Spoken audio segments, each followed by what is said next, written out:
Donald Trump has again upped the stakes on global trade. The U.S. president says he will impose 25% tariffs on all goods imported from India. He's also threatened Delhi with an additional unspecified penalty for buying energy and arms from Russia. The measures are due to come into effect on Friday, alongside tariffs on many other countries. While Trump described India as a friend of the U.S., he railed against their tariffs on U.S. imports.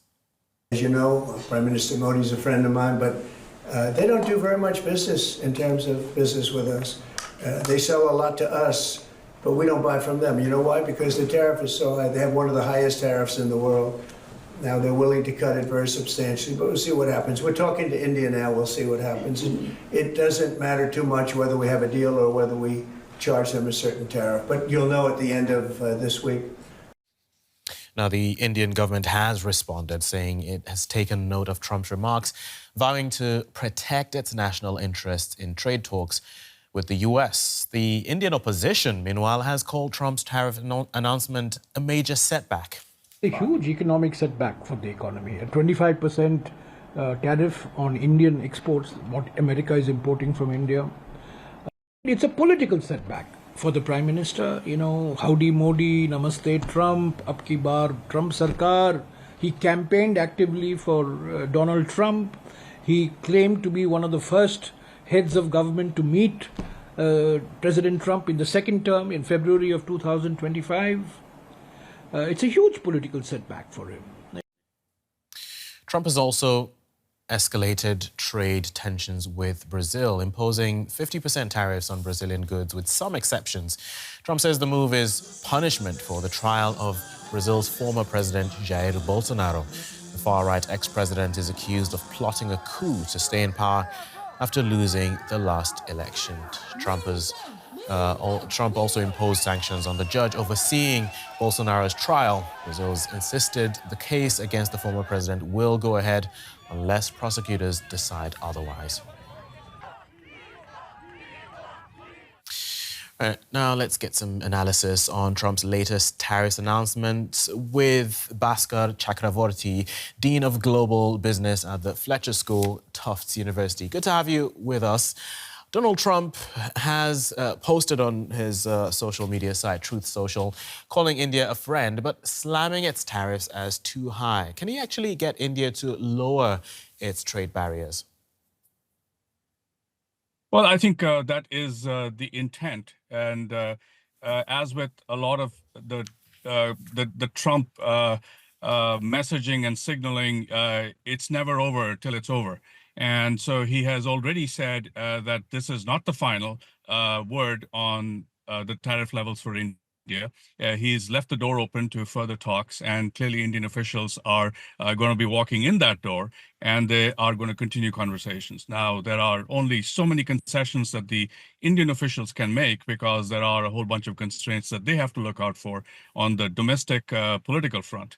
And I think at some point, Trump and Modi will have to have a conversation about their respective, political constituencies that they need to meet. So I think this is not the final word on the tariff rate on India, but it is a significant step in that direction. Yeah, because both leaders have projected a friendly relationship. So where do you see this going in terms of where this tariff issue heads? Will they have a breakthrough, or do we think there'll be some kind of strain in that relationship? Yeah, I think as you think about what constitutes friendly relationships with the United States these days, you have the EU, which was used to be a strong ally, and then there was a falling out, and somehow there was some sort of a deal that was recently struck.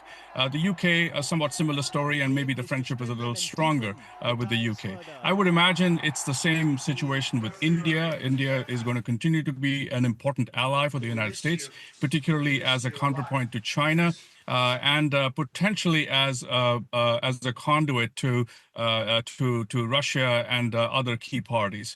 So I think, there is a strong personal chemistry between Trump and Modi, and they're also very similar in terms of, their outlook, their politics, and their governance style. So I think ultimately that is going to rule. But in the meantime, Trump is going to uphold his, his demands for India, bringing down some of its rates on U.S. imports, particularly in the agricultural and dairy sector, which seems to be a sticking point. Yeah, because it appears it's not just these tariff issues, not just about the economic side of things. I mean, how much of it is also a geopolitical tool? For example, if we look at what's happening between the U.S. and Brazil, for example. Yeah, I mean, the Brazil story is an entirely different one, as in the politician who was framed in Trump's own image. Jair Bolsonaro is now being investigated by the current administration in Brazil. So Trump is trying to help out his friend by imposing a higher tariff on Brazil. So I think the issue with Brazil is very different relative to the issue with India. The two are part of the BRICS bloc, so there's some commonality there.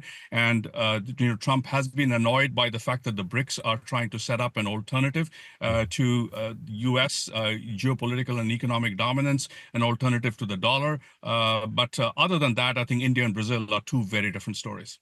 Okay, we'll leave it there for now. Bhaskar Chakravorty from the Fletcher School, Tufts University, thank you very much for speaking to us. Thank you so much.